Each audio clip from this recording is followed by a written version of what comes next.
अच्छा गाइस, अभी ना हम जौन सा है page number 366, sorry point number 366 पे आ जाओ। जो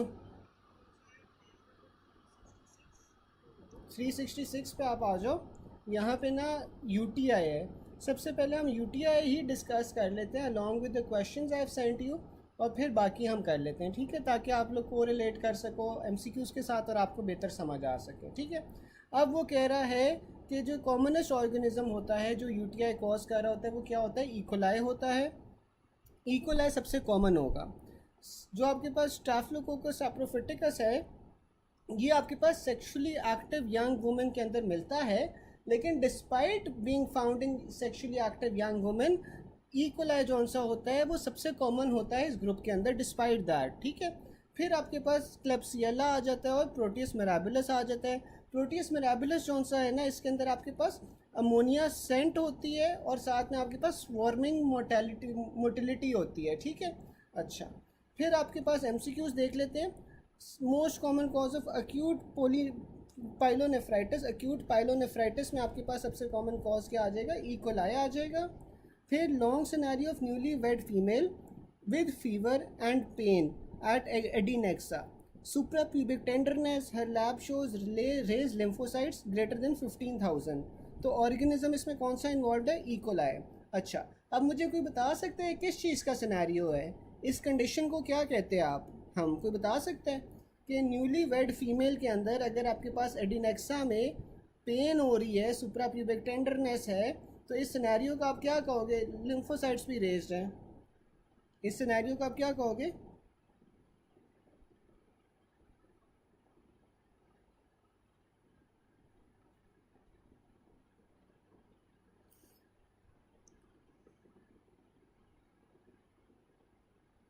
हनीमून सिस्टाइटिस होता है ना, जो हनीमून सिस्टाइटिस होता है उसका करेक्टरिस्टिक ही ये होता है कि वो न्यूली वेड फीमेल का आपको सिनेरियो देगा, ठीक है।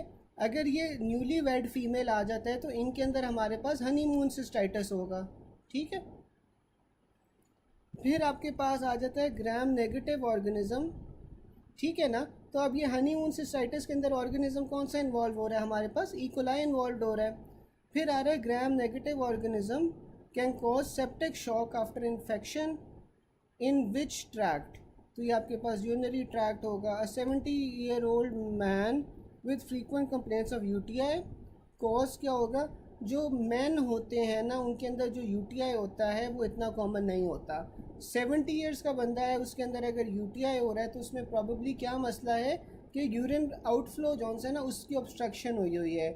जैसे आपके पास प्रोस्टेट ग्लैंड की एनलार्जमेंट हो जाती है, प्रोस्टेट ग्लैंड की अगर एनलार्जमेंट हो जाए तो उसके अंदर से जो आपके पास प्रोस्टेटिक यूरिथ्रा गुजरी होती है वो कंप्रेस हो जाएगी, उसकी वजह से आपके पास ऑब्स्ट्रक्शन होगी टू यूरिनरी फ्लो और यूटीआई की कंप्लेंट्स होंगी। जी बिल्कुल, बीपीएच की वजह से। फिर आपके पास आ जाता है most common organism causing UTI is E coli, ठीक है। तो यही बात, अब ना इसमें एक एमसीक्यू भी था जिसमें लोग सैप्रोफिटिकस भी कह रहे थे, लेकिन even in young sexually active females जो सबसे कॉमन ऑर्गेनिज्म होता है वो इकोलाई ही होता है, ठीक है।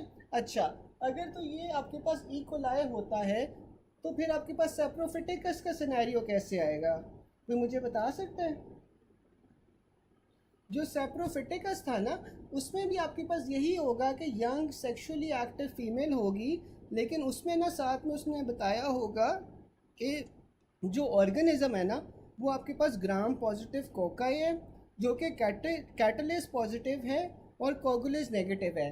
तो अगर कैटलेस पॉजिटिव होगा, कोगुलेज नेगेटिव होगा, तो फिर आप सैप्रोफिटिकस की तरफ जाओगे। लेकिन अगर वो हाली sexually active young adult female कहता है तो उसमें इकोलाई ही होता है जो कॉमन होता है, ठीक है। बिल्कुल, इसमें कैटलेस पॉजिटिव और कोगुलेज नेगेटिव आ जाएगा। फिर आपके पास आ जाता है the most common lactose fermenting gram negative organism causing UTI जौन सा होता है वो इकोलाई होता है।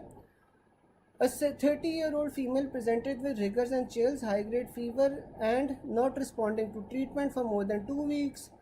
अल्ट्रासाउंड में आपको रीनल पैरेंकाइमल चेंजेस नज़र आए हैं, तो ये आपके पास रीनल पैरेंकाइमल चेंजेस हैं। अक्यूट है तो अक्यूट पाइलोनेफ्राइटिस हो जाएगा। The most common infectious agent associated with chronic pyelonephritis आपके पास इकोलाई हो जाएगा। A 20-year-old female has fever, lumbar pain, urinary shows pus in urine and no response to antibiotics, तो ये आपके पास अक्यूट पाइलोनेफ्राइटिस होगा। ठीक है, अच्छा अब ना MCQs जो से वो डिस्कस कर लेते हैं। Just give me a second, मैं खोल लूँ तो MCQs डिस्कस कर लेते हैं।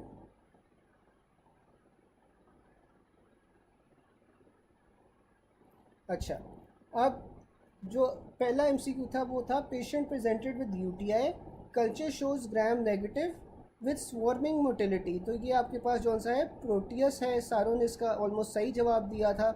इसके अलावा जो प्रोटियस होता है उसमें अमोनिया सेंट भी होती है। ठीक है, फिर अगला कर लेते हैं, drug of choice in UTI caused by Pseudomonas. अच्छा, इसमें काफ़ी लोगों ने सही जवाब भी दिया था और काफ़ी लोगों को कन्फ्यूजन भी हो गई थी। जो आपके पास UTI इन सूडोमोनास होता है ना, UTI इन सूडोमोनास के अंदर आपने सिप्रोफ्लॉक्सासिन देनी है। ठीक है, जबकि अगर हाली सूडोमोनल इन्फेक्शन होगी तो drug of choice in pseudomonal infection आपके पास सेफ्टाजिडीन आ जाती है। ठीक है, सेफ्टाजिडीन होगी जब सिंपल सूडोमोनास होगा। अगर UTI हुआ हुआ सूडोमोनास है तो उसमें आपने सिप्रो देनी है।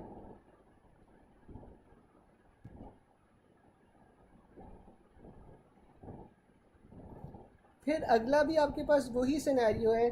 ठीक है, अगले में भी आपने सिप्रोफ्लॉक्सासिन ही देनी है। ठीक है, सूडोमोनास है उसमें आपने UTI जौन सा आइडेंटिफाई किया है सूडोमोनास के साथ UTI एसोसिएटेड होगा तो उसमें आपने सिप्रो ही देनी है फिर। ठीक है, तो उसमें भी सिप्रो हो जाएगा। फिर आपके पास आ गया newly married girl with pain in right iliac fossa and suprapubic pain cause is honeymoon cystitis. ठीक है, अब मुझे आप ये बता सकता है कि इसमें कौन सा ऑर्गेनिज्म होगा फिर हनीमून सिस्टाइटिस के अंदर?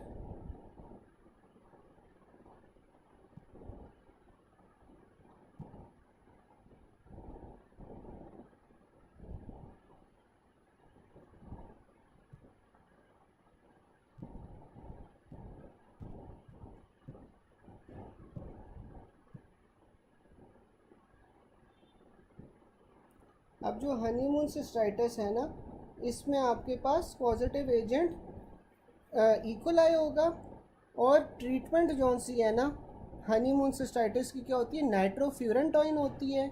ठीक है, या फिर आपके पास ट्राइमेथोप्रिन सल्फामाइड होती है। ठीक है, तो इसमें आपके पास जौन सी है नाइट्रोफ्यूरेंटॉइन ट्रीटमेंट होती है, ट्राइमेथोप्रिन सल्फेनाजीन होती है। ठीक है, तो ये आपके पास ट्रीटमेंट होती है।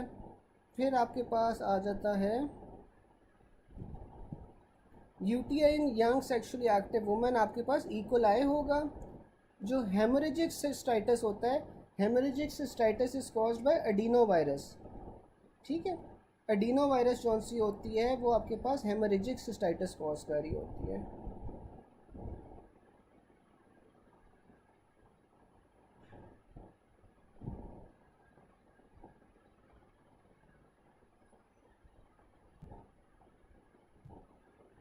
यहाँ तक सबको कोई क्वेश्चन तो नहीं है? यहाँ तक किसी को UTI समझ आ गया?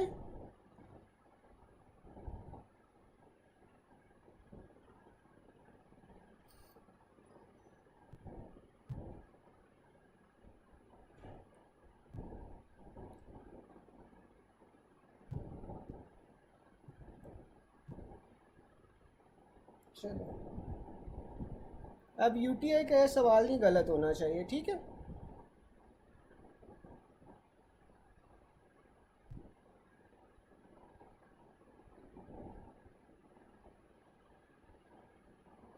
चलें अब हम लोग ना 356 वाला टेबल कर लेते हैं।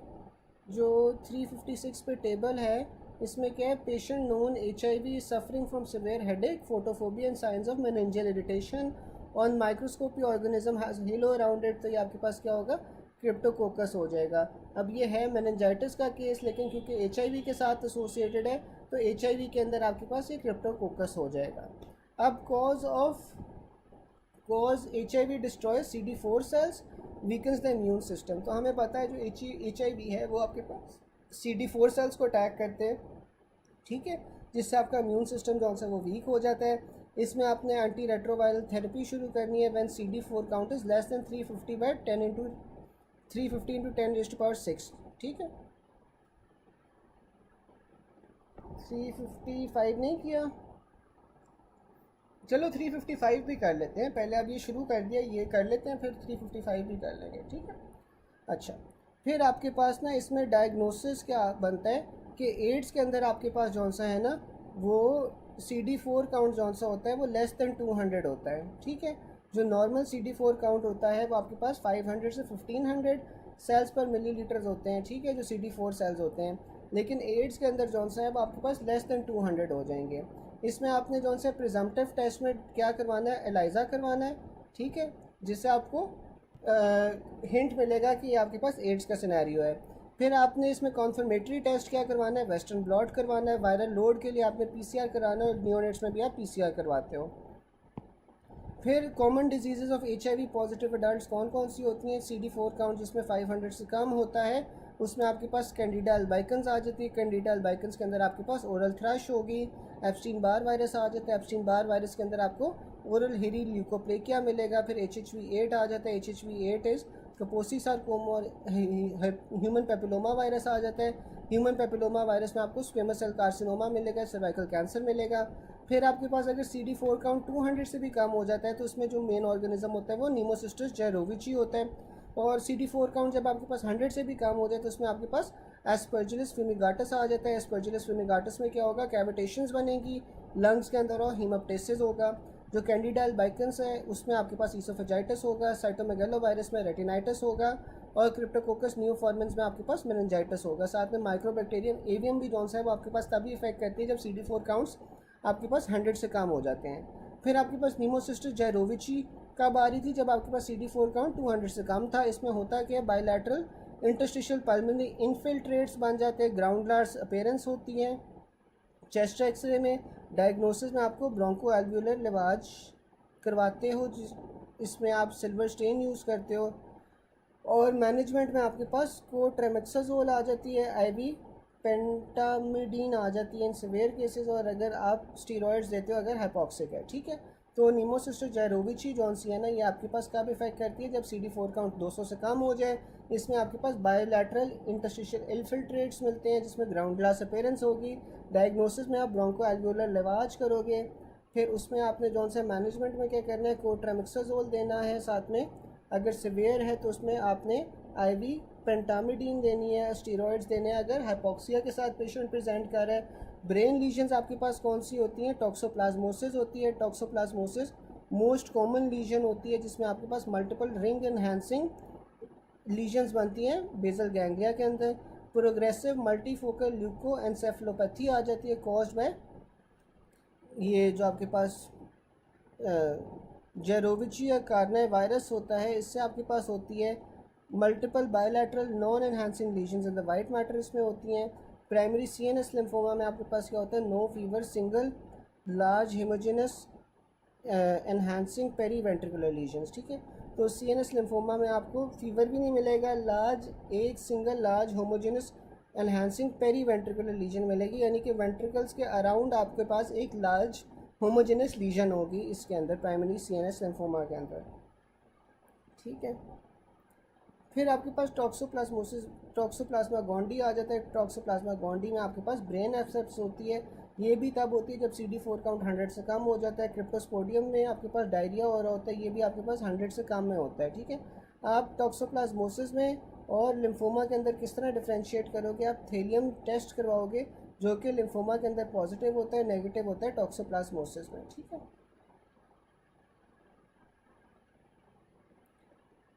फिर आपके पास आ जाता है HIV positive patient in chest infection is prophylactically treated with, तो आपने इसमें ट्राइमेथोप्रिन सल्फामेथाक्सीन देनी है।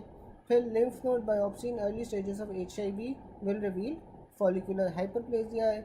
HIV वायरस आपके पास CD4 TH1 लिम्फोसाइट्स को इफेक्ट करता है। Which skin cancer is associated with HIV AIDS, तो आपके पास वो कापोसी सार्कोमा होता है। कपोसी सार्कोमा मुझे कोई बता सकता है कब होता है, जब CD4 काउंट्स कितने हो जाए तो कपोसी सार्कोमा होगा।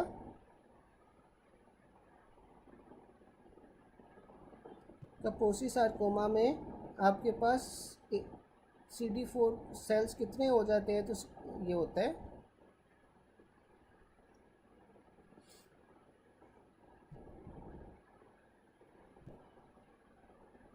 बिल्कुल लेस देन 500। फिर आपके पास आ जाता है most common organism causing infection in patients with HIV, आपके पास निमोसिस्टिस कारनाई आ जाती है। फिर ट्रांसमिशन ऑफ एड्स आपके पास मदर से फीटस में होती है। एड्स डिफाइनिंग कैंसर आपके पास कपोसी सार्कोमा होता है। फिर HIV एसोसिएटेड नेफ्रोपैथी में क्या हो रहा होता है, आपके पास फोकल सेगमेंटल ग्लोमेरुलोस्क्लेरोसिस हो रही होती है, अगर आपको रीनल याद हो। लॉन्गेस्ट इंक्यूबेशन पीरियड आपके पास HIV का होता है। Patient having disease monitoring done by CD4 count से आप डिजीज़ मॉनिटर कर रहे होते हो कि कितना CD4 काउंट कम हो रहा है। 35-year-old lady with cervical lymphadenopathy is diagnosed as a case of malignant cell lymphoma.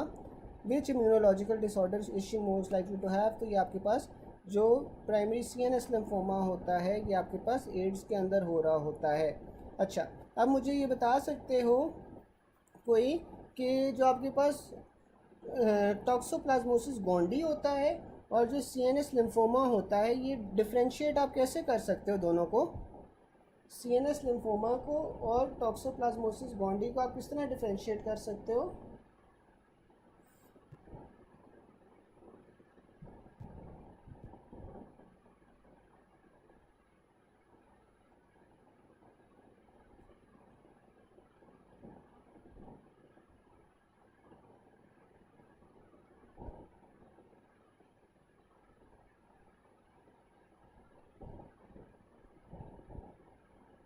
बिल्कुल थेलियम स्पेक टेस्ट से।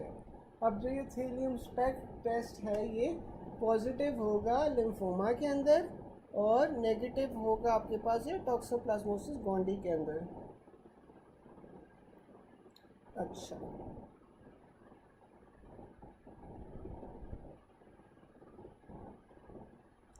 फिर आपके पास आ रहा है 35-year-old Hodgkin lymphoma patient presents with high grade fever and vomiting on examination, neck stiffness and Kernick sign was positive।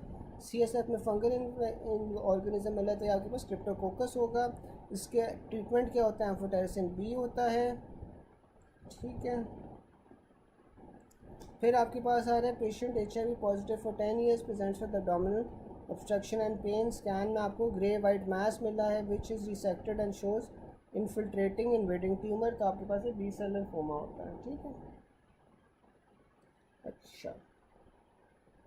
अच्छा मुझे कोई बता सकता है कि ये जो कैट के लिटर के साथ आपके पास एसोसिएटेड होता है ऑर्गेनिज्म, वो कौन सा होता है? कैट का जो लिटर होता है उसके साथ कौन सा ऑर्गेनिज्म एसोसिएटेड होता है, कोई बता सकता है?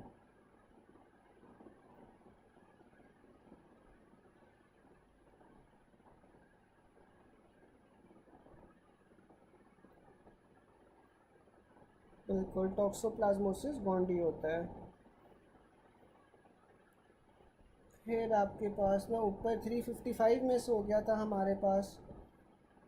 A patient presents with fever and lymphadenopathy. Investigation shows atypical lymphocytosis. Next investigation to reach diagnosis क्या होगा, आपने मोनोस्पॉट टेस्ट करवाना है। ठीक है, अब जो आपके पास एप्स्टीन बार वायरस होता है वो इन्फेक्शियस मोनोन्यूक्लियोसिस करवा रहा होता है। इन्फेक्शियस मोनोन्यूक्लियोसिस में आपको मोनोस्पॉट टेस्ट भी पॉजिटिव मिलता है, is greater than heterophile antibodies.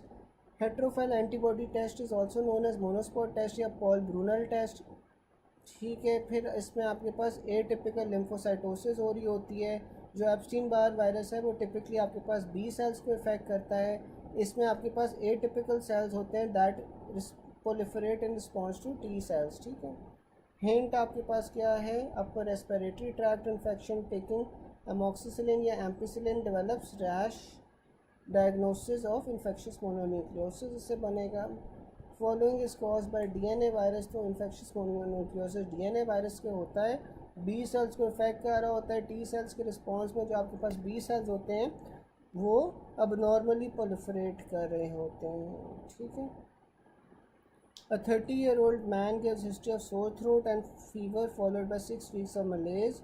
On examination he has generalized lymphadenopathy. Cervical lymph node biopsy आपने परफॉर्म की है and microscopic examination reveals prominent germinal center in follicles. with a diffuse polyclonal hyperplasia composed of lymphocytes, plasma cells and macrophages। तो ये आपके पास infectious mononucleosis आ जाएगा। इसमें आप Paul Brunel test भी करवाते हो। पॉल ब्रूनल टेस्ट आप ये मोनोस्पॉट टेस्ट का ही दूसरा नाम है या हेट्रोफाइल एंटीबॉडीज़ का दूसरा नाम है। Diagnostic test for infectious mononucleosis का होता है heterophile antibody. Patient present with fever, lymphadenopathy. Investigation में आपको एटिपिकल लिम्फोसाइटोसिस मिला है, तो आपने नेक्स्ट बेस्ट इन्वेस्टिगेशन किया है, आपके पास मोनोस्पॉट टेस्ट है। अच्छा गैस, यहाँ तक किसी को कोई चीज़ ना समझ आई हो? यहाँ तक किसी को कोई पॉइंट ना समझ आया हो?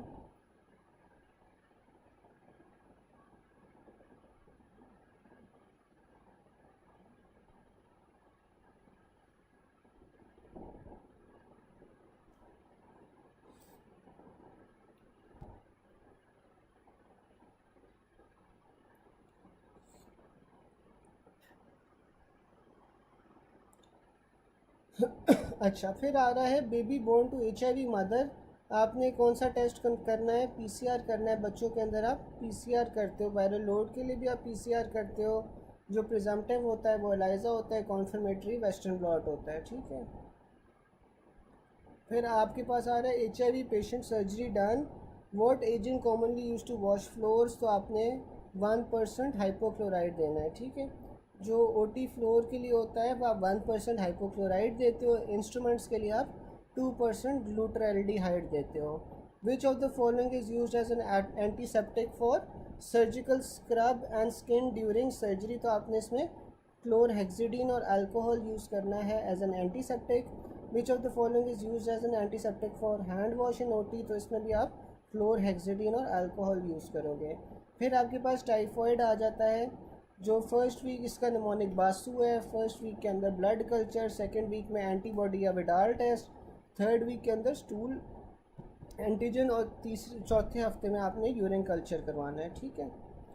तो जो कैरियर्स होते हैं टाइफॉइड के वो एसिम्टोमेटिक होते हैं। पेशेंट इन्फेक्टेड विद टाइफॉइड 1 हफ्ता हुआ है तो 1 हफ्ते के बाद 1 हफ्ते में आपने ब्लड कल्चर करवाना है। Few days after typhoid bacteria जो से होते हैं पायर्स पैचेस के अंदर रिजाइड करते हैं। Second week of typhoid bacilli reside कहाँ करेंगे? पायर्स पैचेस में करेंगे। अगर कुछ महीनों की बात आ जाती है, क्रॉनिक कैरियर आ जाता है, तो फिर आपके पास ये गॉल ब्लैडर के अंदर रिजाइड करते हैं। न्यूट्रोपीनिया होता है टाइफॉइड के अंदर, न्यूट्रोफिल्स कम हो जाते हैं। Test of choice for typhoid in first week is blood culture plus typhoid antibodies, ठीक है।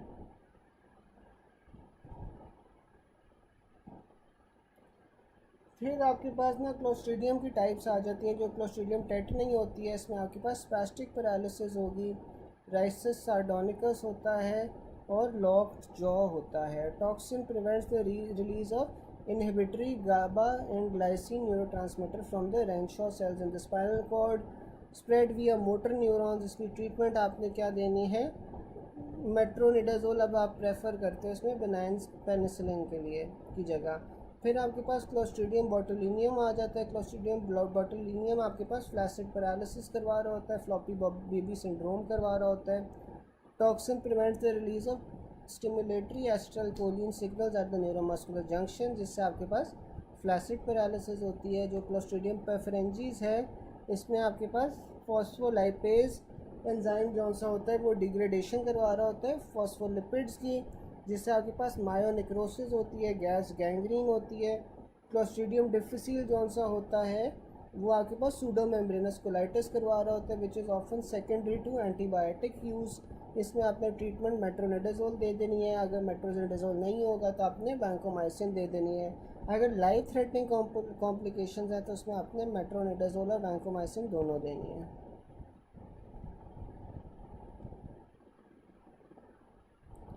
फिर आपके पास अगला पॉइंट आ जाता है 90% of anthrax patient have the which of the following findings. तो जो एंथ्रैक्स होता है उसके अंदर सबसे कॉमनली स्किन फाइंडिंग्स होती हैं। जो gram positive spore forming rods that produces anthrax toxin and exotoxin consisting of protective agent, lethal factor और edema factor, ठीक है। तो ये आपके पास सारे विरुलेंस फैक्टर्स होते हैं जो आपके पास एंथ्रैक्स टॉक्सिन के अंदर होते हैं। फिर बैसिलस एंथ्रेकिस में आपके पास क्या होता है, अल्सर होता है विद ब्लैक एस्कार, पेनलेस नेक्रोटिक होगा। फिर पल्मनरी एंथ्रेक्स आ जाता है। पल्मनरी एंथ्रेक्स में क्या होता है, इन्हेलेशन होती है spores, most commonly from contaminated animals या फिर एनिमल प्रोडक्ट्स। इसमें आपको फ्लू लाइक सिम्टम्स मिलेंगे, that rapidly progress to fever, pulmonary haemorrhage, mediastinitis, shock, और इसे आप बुल सॉर्टर्स डिजीज़ भी कहते हैं। जो पल्मनरी एंथ्रेक्स इन्फेक्शन होता है, इसमें ड्रग ऑफ चॉइस क्या होती है, तो पल्मनरी एंथ्रेक्स में आपने सिप्रोफ्लॉक्सिसिन देनी है। Person with common cold along with mild chest infection, breathing problem, diagnose with early stages of pulmonary anthrax, ठीक है, तो इसमें आपने सिप्रोफ्लॉक्सिसिन देनी है। फिर आपके पास आ जाता है a farmer also looking after sheep presents with sore throat, fatigue, mild fever since 1 week, on examination he have black lesion on his arm. तो ये आपके पास एंथ्रेक्स होगा, क्योंकि 90% एंथ्रेक्स के पेशेंट्स में स्किन लीजन्स होती हैं, ठीक है। क्यूटेनियस एंथ्रेक्स में यही हो रहा होता है कि आपके पास एक अल्सर बनता है विद ब्लैक एस्कार, ये नॉर्मली पेनलेस होता है और यहाँ पर नेक्रोसिस हो रही होती है। दूसरा आपके पास पल्मनरी एंथ्रेक्स होता है, जिसमें स्पोर जौन से होते हैं वो आपके इनहेल कर लेते हो फ्रॉम कंटामिनेटेड एनिमल्स या फिर एनिमल प्रोडक्ट्स, और इसमें आपके पास फीवर होता है, पल्मनरी हेमरेज होगा, मीडियस्टिनाइटिस होगा और शॉक होगा। फिर आपके पास आ रहा है a scenario fisherman with anaemia with parasitic infection. तो फिशरमैन के अंदर आपके पास डिफाइलोबोथ्रम लाटम होता है, और जो डिफाइलोबोथ्रम लाटम होता है इसके अंदर आरबीसीज का जो साइज़ होता है उससे क्या होता है, ज़्यादा होता है कम होता है?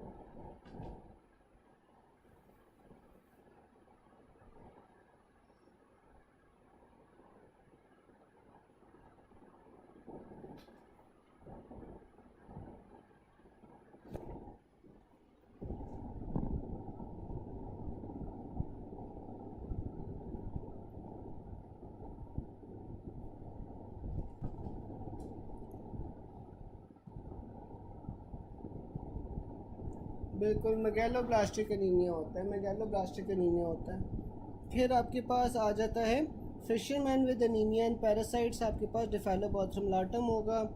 कोलेंजियोकार्सिनोमा में आपके पास क्या होता है, क्लोनोर्किस साइनेसिस होता है। ब्लैडर कार्सिनोमा भी आपके पास शिस्टोसोमा हीमाटोबियम की वजह से हो रहा होता है। डायबिटिक पेशेंट प्लस डीके, आई प्रोट्रूजन, स्किन रेडनेस, तो ये आपके पास म्यूकोरमाइकोसिस होगा। रिवर के साथ और साथ में ब्लाइंडनेस आ जाए तो इसमें ऑन्कोसर्कोसिस हो जाता है। ग्लोबल ब्लाइंडनेस क्लेमिडिया की वजह से होती है। रेक्टल प्लोरैप्स आपके पास ट्राइकूरियस की वजह से होता है। पैरासाइट और रेस्पिरेटरी सिम्टम्स अगर आ रहे हैं, लंग्स के सिम्टम्स आ रहे हैं, तो इसमें आपके पास एस्कैरिस की इन्वॉल्वमेंट होती है, ठीक है। फिर हम इसके एमसीक्यूज़ देख लेते हैं। सबसे पहले सेकंड वाला एमसीक्यू देखते हैं, organism associated with bladder squamous cell carcinoma. तो ब्लैडर का स्क्वेमस सेल कार्सिनोमा है तो इसमें आपके पास शिस्टोसोमा हीमाटोबियम आ जाता है। फिर urinary bladder cancer cause by which species, तो ये आपके पास शिस्टोसोमा हीमाटोबियम आ जाएगा। बिलरी ट्रैक पैरासिटिक इन्फेक्शन आपके पास क्या होगा, क्लोनोर्किस साइनेसिस हो जाएगा। विच पैरासाइट कॉजेज कोलेंजियोकार्सिनोमा, तो कोलेंजियोकार्सिनोमा के लिए आपके पास क्लोनोर्किस साइनेसिस आ जाएगा।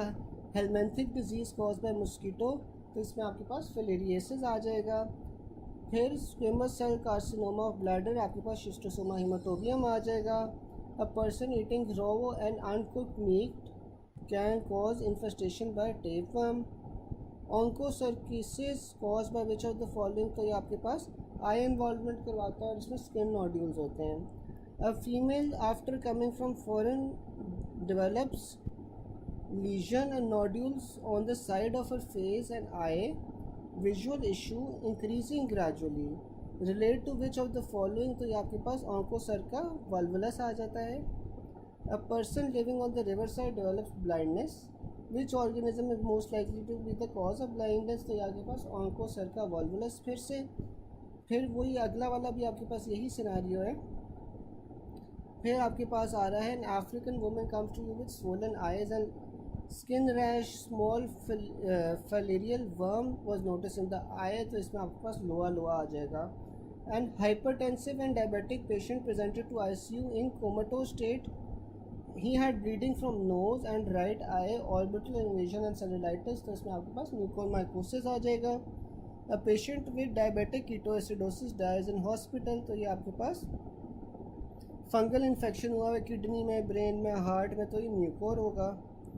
इन diabetics ulceration of foot occurs due to neuropathy followed by vasculopathy. Parasite related to lung infection आपके पास कौन सा होगा? एस्कैरिस होगा। फिर parasite which is transmitted in human body needs to complete the life cycle non parasitic to humans, तो आपके पास ये एस्कैरिस आ जाता है।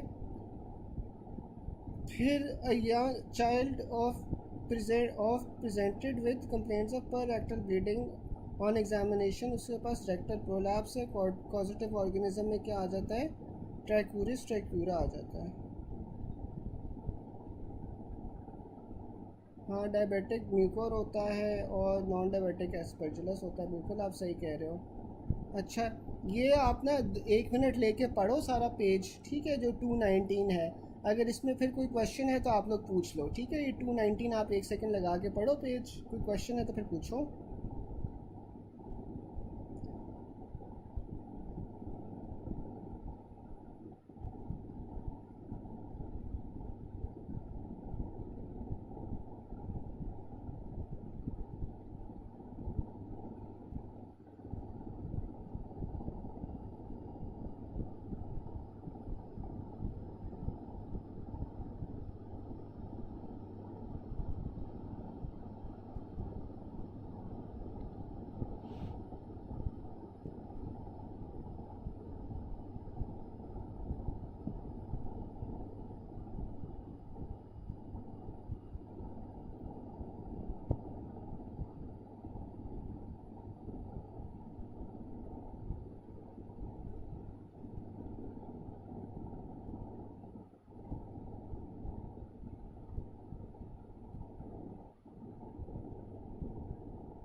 बाकी किसी को कोई क्वेश्चन?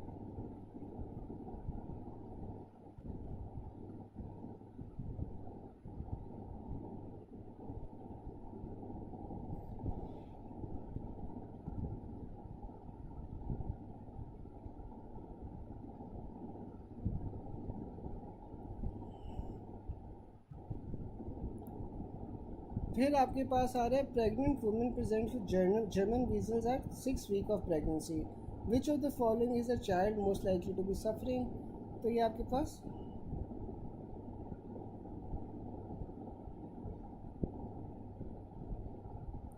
अच्छा, फिर आपके पास आ रहा है pregnant women presented with German measles at 6 week of pregnancy, which of the following is a child mostly to develop, तो आपके पास ये कंजेनिटल कैटरैक्ट होता है, ठीक है। अब जो आपके पास कंजेनिटल अबनॉर्मैलिटीज़ ओवरऑल सबसे कॉमन होती है, जो ओवरऑल कंजेनिटल अबनॉर्मैलिटी सबसे कॉमन है ना, वो आपके पास डेफनेस होती है, ठीक है। बिफोर 7 वीक्स आपके पास कैटरैक्ट होती है, और because the lens of the I is in the critical phase of development at that time, और कॉम्प्लेक्स कार्डियक अबनॉर्मैलिटी आपके पास एसोसिएटेड विद रूबेला आपके पास पीडीए होती है, ठीक है।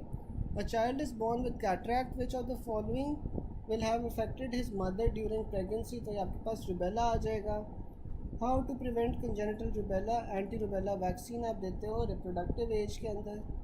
Rubella infection to mother and you want to decide the abortion, what will support your decision, तो आपने IgM levels देखने हैं, क्योंकि जो IgM लेवल्स होते हैं वो आपके पास अक्यूट इन्फेक्शन के लिए होते हैं, ठीक है।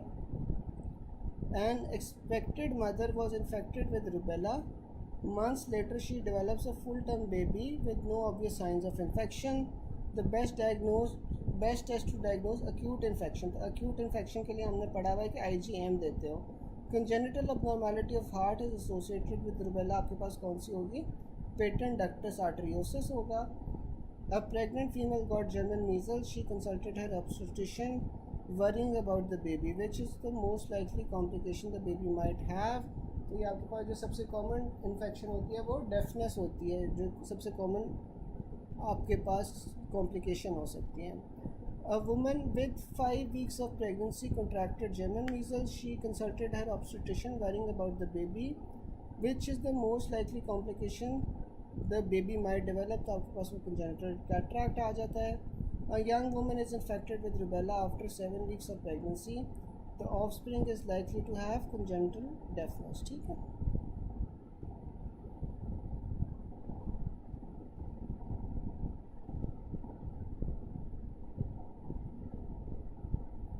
यार डॉक्टर लुबना ने एक क्वेश्चन पूछा हुआ है, कोई आंसर करे कि एनल इचिंग बच्चों में हो रही है. एक हॉस्टल वाले एनवायरनमेंट में रह रहे हैं जहाँ बहुत सारे बच्चे साथ रह रहे हैं, तो इसमें सबसे कॉमन ऑर्गेनिज्म कौन सा होता है? कोई डॉक्टर लुबना का आंसर क्यों नहीं कर रहा?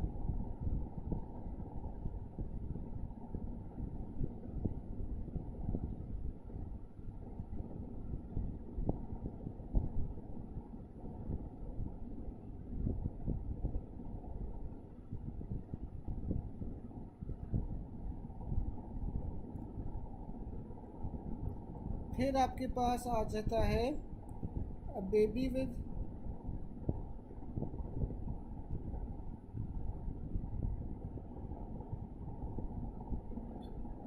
With Hutchinson teeth, 8 cranial nerve palsy, interstitial keratitis है.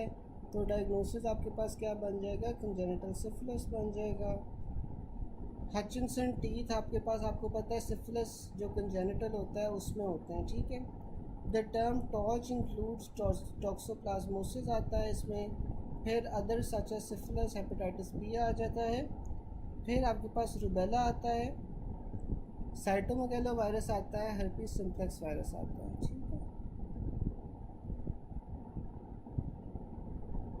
फिर आपके पास infection during the first trimester has the most devastating consequences.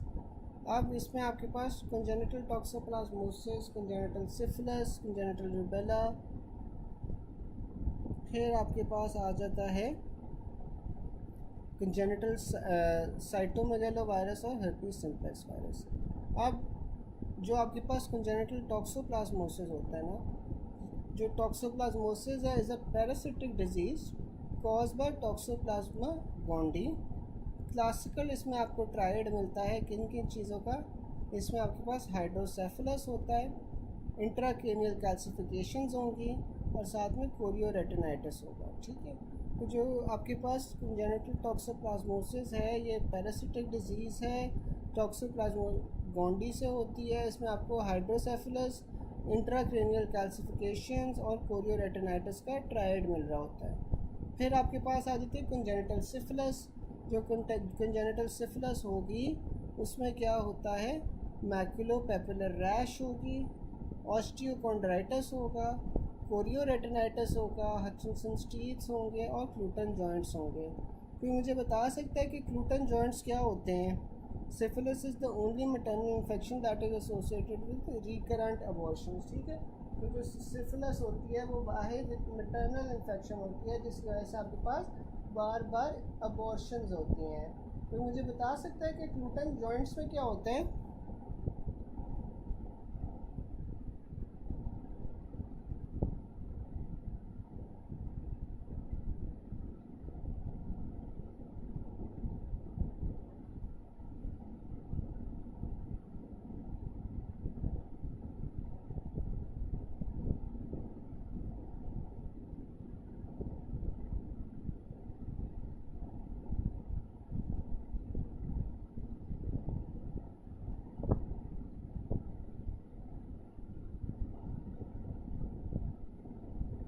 अच्छा, ये जो क्लूटन जॉइंट्स होता है ना, इस सिफिलिस का कैरेक्टरिस्टिक होता है, इसमें आपके पास ना जॉइंट्स के अंदर जौन सा है वो पानी भर जाता है. ठीक है. जॉइंट्स के अंदर आपके पास स्वेलिंग हो जाती है और ये पेनलेस होता है और इसमें मूवमेंट्स अफेक्टेड नहीं होती. बस ये होता है कि जॉइंट्स की स्वेलिंग हो जाती है और ये सबसे कॉमनली आपके पास नी जॉइंट को इफ़ेक्ट कर रही होती है. बिल्कुल. ठीक है. फिर आपके पास आ जाते हैं कंजेनिटल रुबेला. तो जो कंजेनिटल रुबेला होता है is a condition that occurs in infants whose mother is infected with the virus that causes German measles. Classical triad क्या होता है रुबेला का? कैटरेक्ट, डेफनेस और हार्ट डिफेक्ट सबसे कॉमन इसमें डेफनेस होती है, अगर 7 हफ्ते से पहले होगा तो कैटरैक्ट होगा, ठीक है। फिर आपके पास आ जाता है साइटोमेगेलो वायरस। तो साइटोमेगेलो वायरस के अंदर आपके पास पेरीवेंट्रिकुलर कैल्सिफिकेशंस होती हैं। कैरेक्टरिस्टिक फाइंडिंग क्या होती है, कोरियोरेटिनाइटिस, माइक्रोएंसेफली और सेंसरी न्यूरल हेयरिंग लॉस और मेंटल रिटार्डेशन। जो आपके पास हर्पीस सिम्प्लेक्स वायरस होता है, इसकी 3 फॉर्म्स होती हैं। सबसे पहले आती है आइसोलेटेड म्यूकोकुटेनियस लीजन्स, जिसमें आपके पास स्किन, आई और माउथ जो सा होता है वो इन्फेक्टेड हुआ होता है, ठीक है, इंक्लूडिंग कोराटोकंजक्टिवाइटिस। फिर इसमें आपके पास आ जाती है एनसेफेलाइटिस जो ब्रेन को इफेक्ट करती है, और फिर डिसेमिनेटेड डिजीज़ होती है जो मल्टीपल ऑर्गन्स को इफेक्ट कर रही होती है, जिसमें आपके पास लंग्स, लिवर और सीएनएस आ जाता है। फिर जो टॉक्सोप्लाज्मोसिस होती है, आपको पता है कि पैरासिटिक इन्फेक्शन है। अगर आपने बच्चे के अंदर देखना होता IgM लेवल्स कराओगे जिससे एक्यूट डिजीज़ का पता चले। 2 days before a baby rash over extremities, mother has untreated infection during pregnancy, which organism आपके पास ट्रांसमिट होगा, तो आपके पास हर्पीस सिम्प्लेक्स वायरस होगा, ठीक है। फिर आपके पास आ जाता है 4 year old बॉय स्प्लेनेक्टमी की है। स्प्लेनेक्टमी के बाद आपके पास इन्फेक्शन हो गई है, तो ये आपके पास इसमें ऑर्डर क्या होगा, स्प्लेनेक्टमी के बाद आपके पास जो सबसे कॉमन ऑर्गेनिज्म होता है वो स्ट्रेप्टोकोकस निमोनिया होता है। अगर निमोनिया ऑप्शन में नहीं है तो हीमोफिलस इन्फ्लुएंजा होगा। अगर इन्फ्लुएंजा भी ऑप्शन में नहीं है तो ये आपके पास फिर नेसेरिया मेनिंजाइटिस होगा, ठीक है। फिर हमने UTI वाला कर लिया था।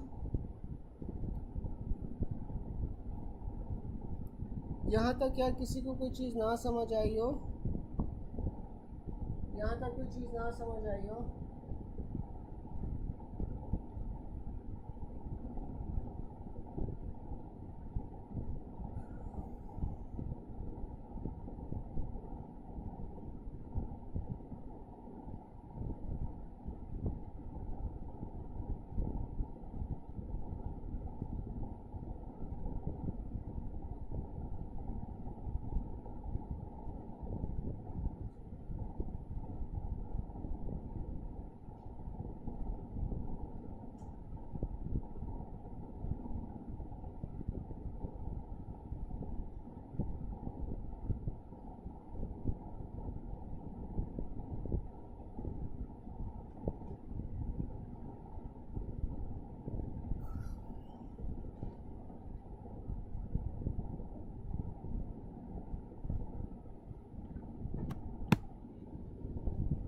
अच्छा जी।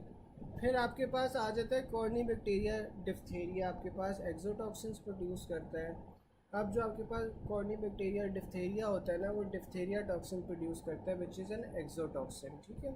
अब इसमें मैनिफेस्टेशन कैसे होती है, आपको पता है कि डिफ्थेरिया के अंदर आपके पास फेरेंजाइटिस होता है और साथ में सूडो मेम्ब्रेन बन जाती है थ्रोट में, और साथ में आपके पास सीवियर लिम्फोडेनोपैथी आएगी। फिर आपके पास सूडोमोनास एरिजिनोसा आ जाता है। जो सूडोमोनास एरिजिनोसा है, इसमें आपके पास जो विरुलेंस फैक्टर होता है दैट इज़ एक्सोटॉक्सिन ए। फिर आपके पास स्टैफिलोकोकस ऑरियस आ जाता है। स्टैफिलोकोकस ऑरियस के अंदर आपके पास टॉक्सिक शॉक सिंड्रोम टॉक्सिन होता है, ठीक है। स्टैफ ऑरियस के अंदर आपके पास टॉक्सिक शॉक सिंड्रोम टॉक्सिन होता है, और जो टॉक्सिक शॉक सिंड्रोम टॉक्सिन है वो आपके पास टॉक्सिक शॉक सिंड्रोम में क्या क्या हो रहा होता है, ये आपके पास स्केल्ड स्किन होती है जिसमें आप एक्सोफोलिएटिव टॉक्सिन कहते हैं, और साथ में फूड पॉइजनिंग होती है जो कि हीट स्टेबल एंटेरोटॉक्सिन से हो रही होती है, ठीक है। अब जो आपके पास ये है स्टैफिलोकोकस ऑरियस, इसमें आपके पास टॉक्सिक शॉक सिंड्रोम टॉक्सिन होता है, जो कि आपके पास एक्सोफोलिएटिव टॉक्सिन है वो स्केल्ड सिंड्रोम करवा रहा होता है, और फिर जो आपके पास हीट स्टेबल एंटेरोटॉक्सिन है वो फूड पॉइजनिंग करवा रहा होता है। आपको पता है कि जो स्टैफिलोकोकस ऑरियस होता है वो फूड पॉइजनिंग के साथ एसोसिएटेड होता है, तो फूड पॉइजनिंग में आपके पास जो हीट स्टेबल एंटेरोटॉक्सिन है ना वो फूड पॉइजनिंग के अंदर आता है, ठीक है। फिर आपके पास जो सा होता है इसमें स्टेफिलोकोकस पायोजेनीज आ जाती है। जो स्ट्रेप्टोकोकस पायोजेनीज है इसमें आपके पास 2 मेजर टॉक्सिन्स हैं जो कि स्ट्रेप्टोलाइसिन ओ है और एक्सोटॉक्सिन ए है, ठीक है।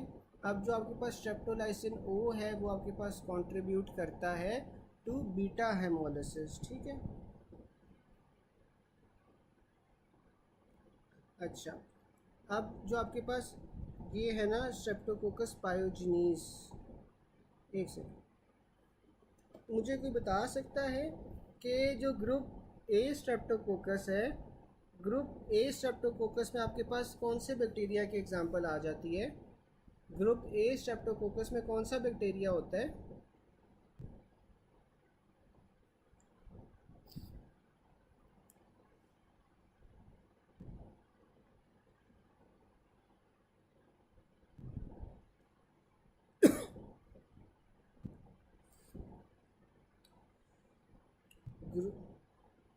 बिल्कुल, स्ट्रेप्टोकोकस पायोजिनीज आ जाता है। अब जो ये ग्रुप ए स्ट्रेप्टोकोकस पायोजिनीज है, ये आपके पास स्ट्रेप्टोकोकस, सॉरी, जो ग्रुप ए स्ट्रेप्टोकोकस है उसे आप ग्रुप ए वो स्ट्रेप्टोकोकस पायोजिनीज भी कहते हो।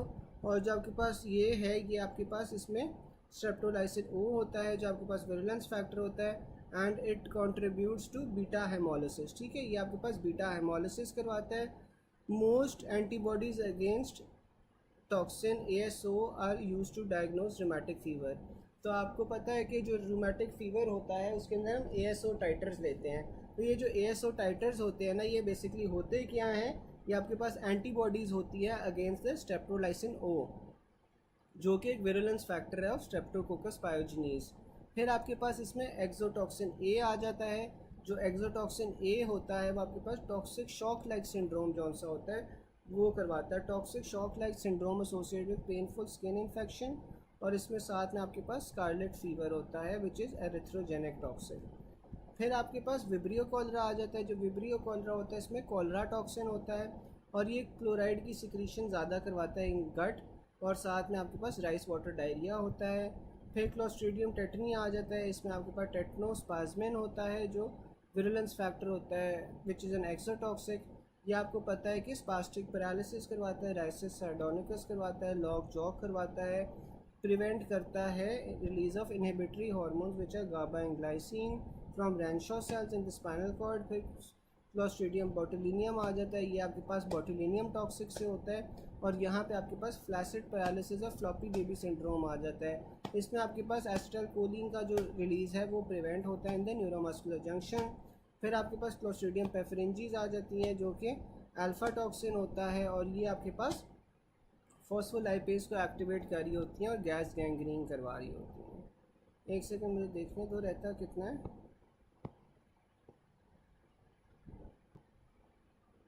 चलो थोड़ा सा ही रहता है।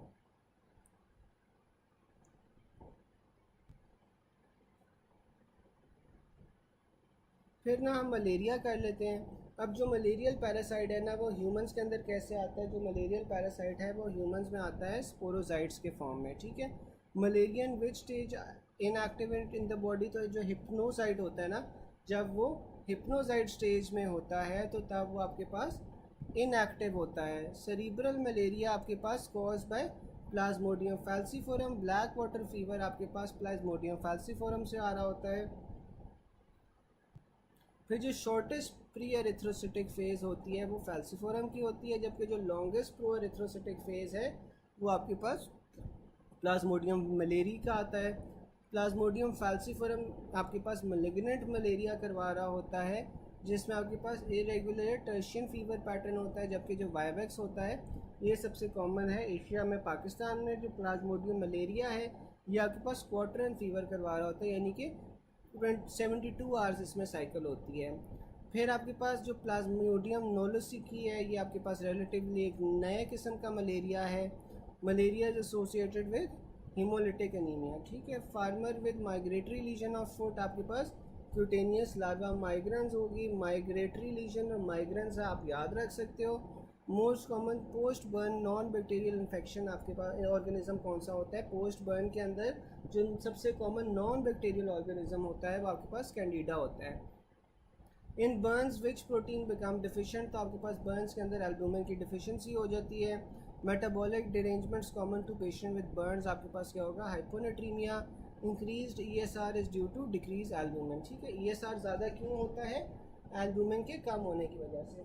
यहाँ तक यार किसी को कोई पॉइंट ना समझ आया हो? यहाँ तक कोई पॉइंट ना समझ आया हो?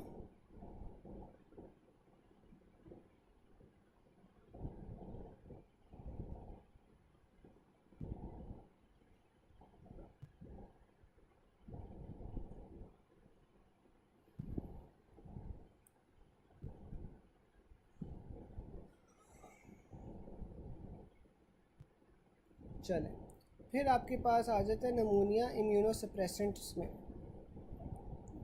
जो आपके पास इम्यूनोसप्रेसिव पेशेंट्स होते हैं उनमें जो नमूनिया ऑर्गेनिज्म करवा रहा होता है वो नीमोसिस्टस जेरोविची होता है, ठीक है।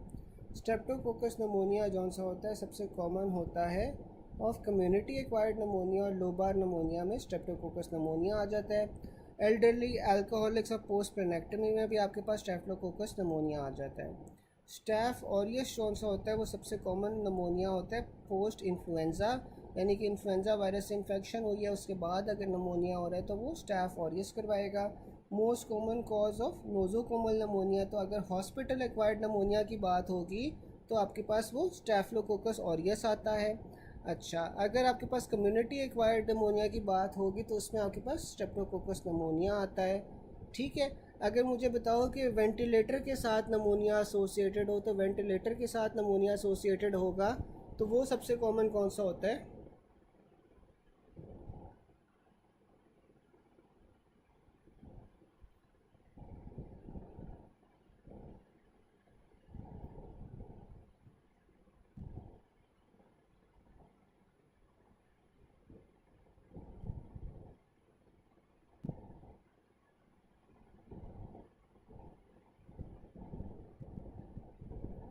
वेंटिलेटर के साथ नमोनिया हो तो कौन सा होता है सबसे कॉमन?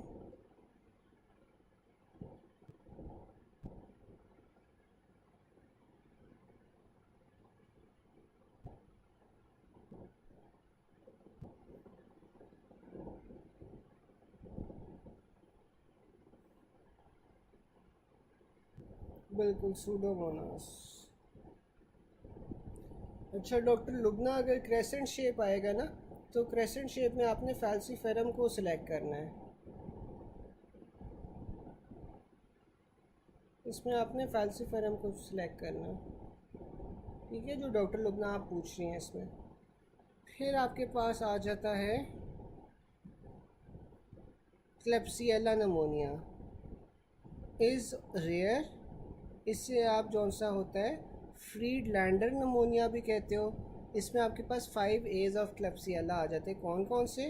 एस्पिरेशन नमोनिया, यानी कि आपने कुछ एस्पिरेट कर लिया है, ठीक है, तो तब आपके पास जौन सा है होगा इन अल्कोहलिक्स या डायबिटिक्स में। एब्सेसिस इन लंग और लिवर, और इसमें आपके पास करंट जेली स्पूटम आता है, ठीक है। और फिर आपके पास सूडोमोनास एरिजिनोसा आ जाता है। जो आपके पास सूडोमोनास एरिजिनोसा है उसके अंदर आपके पास क्या होगा? ग्रीन स्पूटम होगा।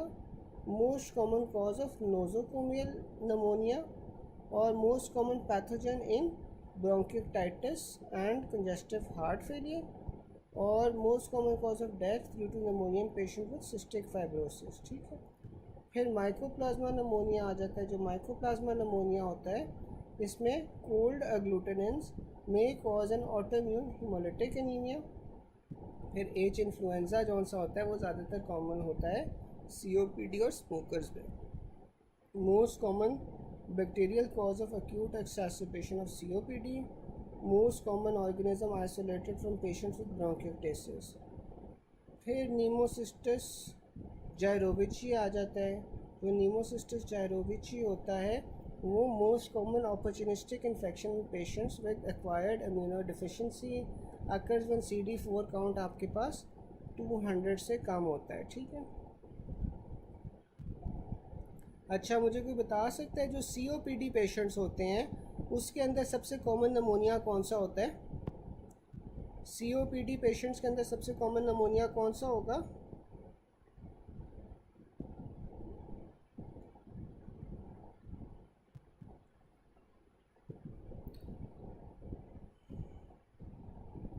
डॉक्टर अमील जो नोज़ोकोमियल है ना, नोज़ोकोमियल में आपने स्टाफ ऑरियस को प्रेफर करना है, ठीक है। अगर वो वेंटिलेटर एसोसिएटेड होगा तो उसमें आपने जौन सा है वो सूडोमोनास को फिर जौन सा है ना प्रेफर करना है, ठीक है। हॉस्पिटल एक्वायर्ड अगर होगा तो तब आपने स्टाफ ऑरियस को चूज़ करना है। अगर वेंटिलेटर से साथ एसोसिएटेड होगा तो उसमें आपके पास सूडोमोनास आ जाएगा, ठीक है। हाँ, सीओपीडी के साथ आपके पास इन्फ्लुएंज़ा होता है, ठीक है। फिर आपके पास आ जाता है फ्रीडलैंडर नमोनिया। आप किससे कह रहे थे? फ्रीडलैंडर नमोनिया आप क्लेप्सियला को कह रहे थे। डायबिटिक है, thick mucoid jelly like sputum है, तो ये क्लेप्सियला हो जाएगा। अच्छा, 9 month child presented with fever and cough, he was negative for respiratory syncytial. 9 month child presented with fever and cough, he was negative for respiratory syncytial virus. Other common cause would be strep pneumonia. A patient suffering from lobar pneumonia, तो lobar pneumonia आपके पास strap pneumonia के साथ associated होता है। Most prominent toxin produce by staphylococcus pneumonia कौन सी होती है? Streptolysin ओ होती है। फॉर नमोनिया डायग्नोसिस के लिए आप क्या करवाते हो? स्पूटम का कल्चर करवाते हो। Staphylococcal pneumonia infection in a person, clearance of infection will occur via the H2O2, ठीक है। फिर आ जाता है patient with cystic fibrosis, they were asking what patient will develop, तो आपके पास ब्रोंकियोटेसिस होगी। Most common complication of AIDS क्या होती है? नीमोसिस्टिस कारनाई होती है।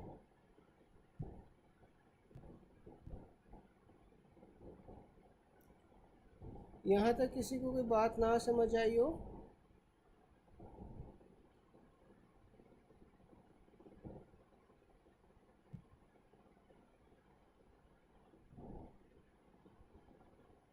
यहाँ तक किसी को बात ना आपको समझ आई हो?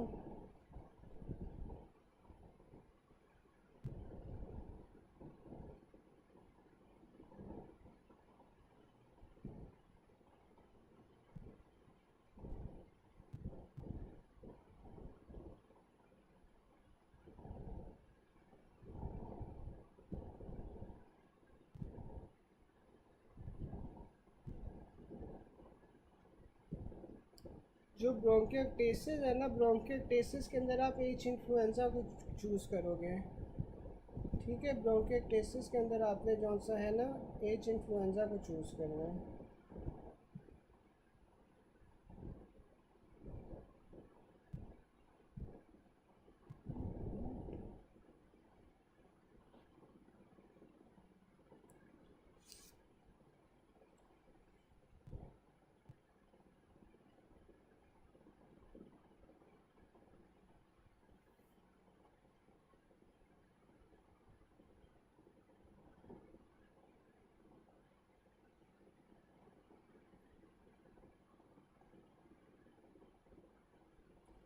अच्छा यार, ये ना अब एक पेज रह गया, तो ये एक पेज जॉनसन आप खुद कर लेना। 10 बज गए हैं, आप लोगों की अगली क्लास का टाइम शुरू हो जाएगा। आज क्लास होनी है माइनर्स की?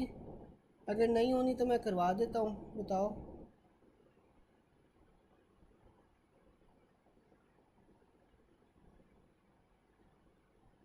माइनर्स की क्लास होनी है?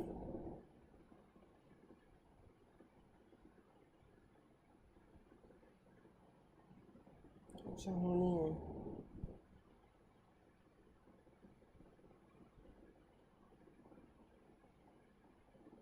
चलें फिर, ये है कि ना ये एक पेज रह गया।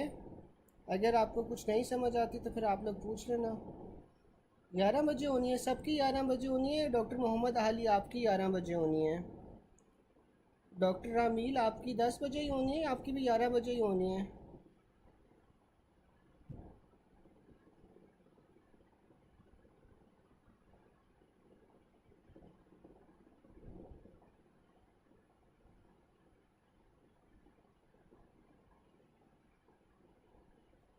चले यार, इस तरह है, फिर जल्दी जल्दी ना ये कर लेते हैं।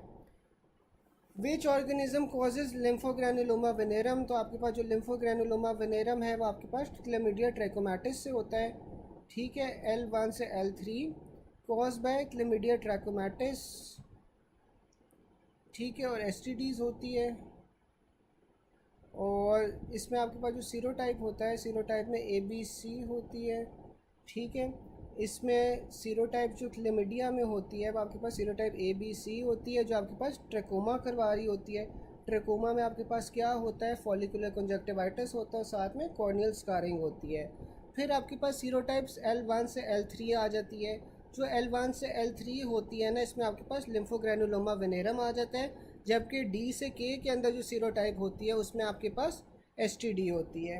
अब गोनोरिया आ जाता है। गोनोरिया के अंदर आपके पास जो कॉज होती है वो नेसेरिया गोनोरिया होती है और STDs की वजह से होता है। फिर अगला पॉइंट आ जाता है visited Thailand diarrhoea doughnut shaped cyst. तो ये आपके पास क्रिप्टोस्पोडियम होगा, ये आपके पास HIV का सिनेरियो है। Never year old boy presented with diarrhoea, small intestine biopsy ली, इसमें आपको विलस एट्रोफी मिलेगी। There were no improvements in symptoms after a gluten free diet, तो आपके पास ये GRDases आ जाएगा। और 20 patient taking oral hypoglycaemic develop diarrhoea and metallic taste in mouth, तो आपके पास मेटफॉर्मिन आ जाता है। Scenario of recurrent respiratory infections and chronic diarrhoea, तो ये आपके पास सिस्टिक फाइब्रोसिस होगा। सिस्टिक फाइब्रोसिस के अंदर आप स्वेट क्लोराइड टेस्ट करवाते हो। अब patient after surgery took antibiotics for 2 months now complains of diarrhoea, what is seen on endoscopy, तो आपको सूडो मेम्ब्रेन मिलेगी विद वाइट पैचेस, ठीक है। और ट्रैवलर्स डायरिया में आपने ड्रग ऑफ चॉइस कौन सी देनी है, norfloxacin is greater than diphenoxylate. Dementia diarrhoea dermatitis आपके पास क्यों होता है, डिफिशियंसी ऑफ नियासिन की वजह से, B3 की वजह से। Which of the following causes death due to diarrhoea, तो आपके पास वो विब्रो कॉलरा आता है जिसमें राइस वाटर स्टूल्स होते हैं और डेथ हो जाती है डायरिया की वजह से। Organism responsible for sudden death after food poisoning, तो आपके पास ये क्लोस्ट्रोडियम बोटुलिनियम होता है जिसमें आपके पास रेस्पिरेटरी पैरालिसिस हो रहा होता है, ठीक है। फिर आपके पास आ जाता है person presented with vulvar itching and pink frothy plural and vaginal discharge, तो आपके पास इसमें लाइकली कॉज क्या होगा, ट्रिकोनोमा वेजाइनालिस होगा। जो बैक्टीरियल वेजाइनोसिस है, बैक्टीरियल वेजाइनोसिस आपके पास क्यों होता है, गार्डनेला वेजाइनालिस की वजह से।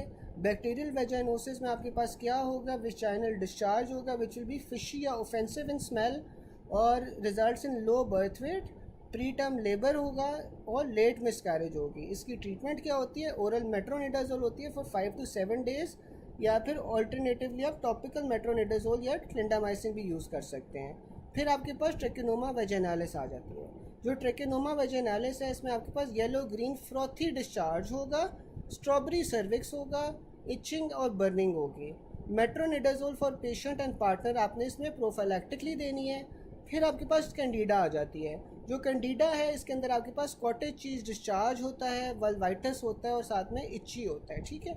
तो कैंडिडा वाइट कलर का होता है इसलिए इसमें कॉटेज चीज़ डिस्चार्ज होगा, वल्वाइटस होगा और इचीनेस होगी। A female with fishy smell vaginal discharge. अब जो आपके पास फिशी स्मेल वजाइनल डिस्चार्ज है वो आपके पास किस में हो रहा था, ये आपके पास बैक्टीरियल वेजाइनोसिस में हो रहा था और इसमें आपने मेट्रोनिडाजोल देनी है। A female is infected with trichomonas vaginalis, trichomonas vaginalis में अपने मेट्रोनिडाजोल देनी है दोनों पार्टनर्स को। A female presented with green foul smelling vaginal discharge, motile trophozoites मिल रहे हैं तो आपके पास ट्रिकोनोमा वेजाइनालिस होगी। ड्रग ऑफ चॉइस फॉर वो ट्रिकोनोमा वेजाइनालिस क्या होती है, मेट्रोनिडाजोल होती है। Women presented with vulvar itching, yellow green frothy purulent vaginal discharge, तो आपके पास ट्रिकोनोमा वेजाइनालिस है। Most common causing pre term labour, तो प्री टर्म लेबर आपके पास बैक्टीरियल वेजाइनोसिस में होता है, ठीक है। चलें ये माइक्रो हो गई है। किसी को कोई क्वेश्चन हो अभी तक,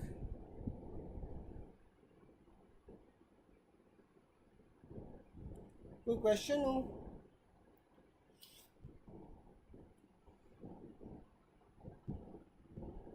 चलें ठीक है। अगर किसी को कोई क्वेश्चन हुआ ना तो आप लोग मेरे से फिर ग्रुप में टैग करके पूछ लेना, आई विल आंसर इट। और कल फिर ना इस तरह करेंगे कि कल कुछ थोड़े से ना टॉपिक साथ कर लेंगे। अब आई गेस एक एक टॉपिक करना ना काफ़ी हो गया, अब ना हम 2-3 टॉपिक साथ करेंगे कल। आई लेट यू नो कि हम कौन कौन से टॉपिक साथ कर सकते हैं, ठीक है। एंड आई ट्राई कि वो वाले टॉपिक्स हों जो हमने रिविजन में पहले नहीं किए हुए ना, हम उन टॉपिक से शुरू कर लें, ठीक है। चलें, अल्लाह हाफिज़।